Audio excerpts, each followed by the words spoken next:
कवि सम्मेलन देख देख के घर की शीला देवी को शेर व शायरी का बुखार चढ़ गया था। अब वो सीधे मुंह किसी को जवाब ही नहीं देती थी। उनके पति और उनका बेटा तो काम करने घर से बाहर चले जाते थे और उनकी शायरी झेलनी पड़ती थी बहू रेणु को।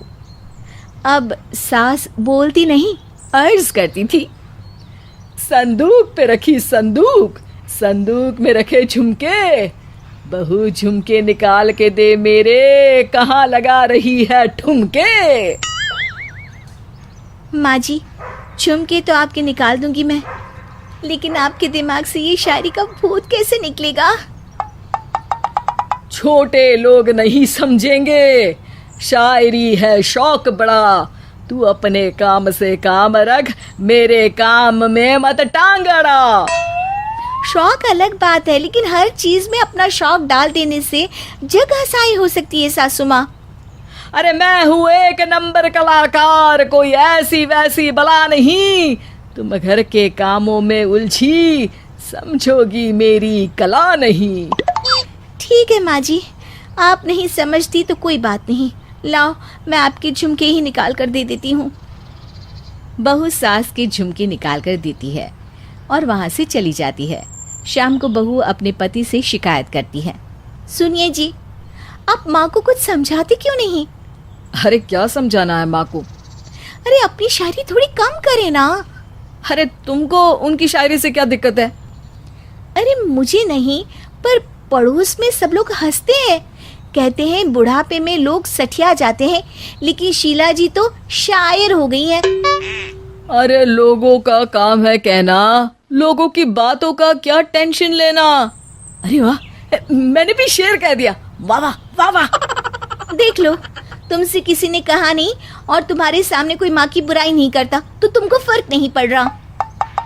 अरे तुम खामखा की बात का बतंगड़ बना रही हो। चलो चाय बना कर ले आओ मेरे लिए, साथ पियेंगे, कोई ढंग की बातें करेंगे। रेणु चाय बनाने लगती है। पहले वो अपने पति को चाय देती है, फिर सास को और आखिर में अपने ससुर को। लेकिन वो देखती है कि ससुर जी कुछ परेशान से हैं। क्या हुआ ससुर जी, कोई बात हो गई है क्या? अरे तेरी सास बात बात पे शायरी करती है।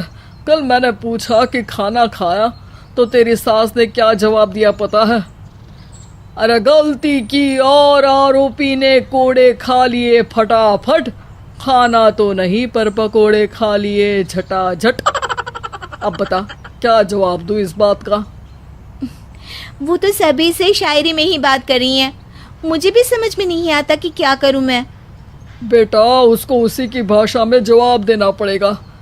मैं तो आम बातचीत में भी उसके सामने कुछ नहीं बोल पाता, शायरी में क्या बोलूंगा भला। ससुर ने जैसे ही कहा कि उसको उसी की भाषा में जवाब देना पड़ेगा, बहू को ये बात जच गई। अगले ही दिन वो शायरी की कुछ किताबें लेकर आई और शायरी की प्रैक्टिस करने लगी ताकि सास को उन्हीं की भाषा में जवाब दे सके। उसने दिन रात एक कर दिए। एक दिन सब साथ में बैठकर टीवी देख रहे थे, तभी रेणु सबके लिए बिरयानी बनाकर लाती है, लेकिन सास को बिरयानी भाती नहीं। कौवा करता काऊ काऊ, चिड़िया बोलती ची ची, इतना खराब बिरयानी बनाई है कि मुंह से निकले छी छी।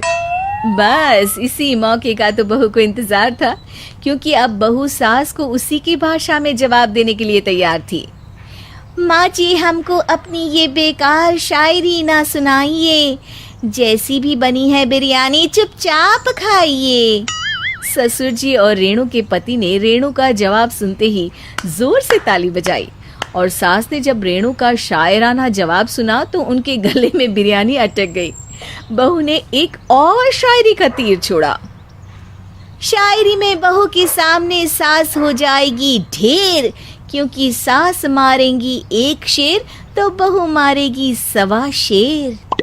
सास को छोड़ के सब वाह वाह करने लगते हैं। आज पहली बार सास को नहले पे दहला मिला था और रेणु ने सास का मुंह चुप करा दिया था। अगले दिन रेणु का पति उससे कहता है, अरे वाह, तुमने तो माँ की बोलती बंद कर दी, मजा आ गया। अब मेरे लिए कुछ बना दो, खाकर मैं काम पर चला जाऊं। शायरी ही है मेरा जीवन, वही करूँगी जी भर के। नौकरानी रख लो कोई, काम नहीं करूँगी मैं घर के। अरे तुम क्या माँ जैसी हरकतें करने लगी, सीधे सीधे बात करो ना। हो गई कल शायरी, रोज थोड़ी ना करोगी। शीशी भरी गुलाब की पत्थर पे फोड़ दो, जो मुझे शायरी से रोके उसके कान मरोड़ दो। पति घबराकर वहां से चला जाता है और बाहर उसके पिताजी के पास जाकर बैठ जाता है। दोनों अपनी बीवियों की शायरी से परेशान है। ससुर को पछतावा होता है कि क्यों उसने बहू को सास की भाषा में ही जवाब देने का आइडिया दिया। अब तो घर में दो दो शायर हैं। दोनों एक साथ दुखी स्वर में कहते हैं, हम दोनों की ही बीवियां जब से शायर हो गई है, क्या बताएं, जिंदगी एक फटा हुआ टायर हो गई है।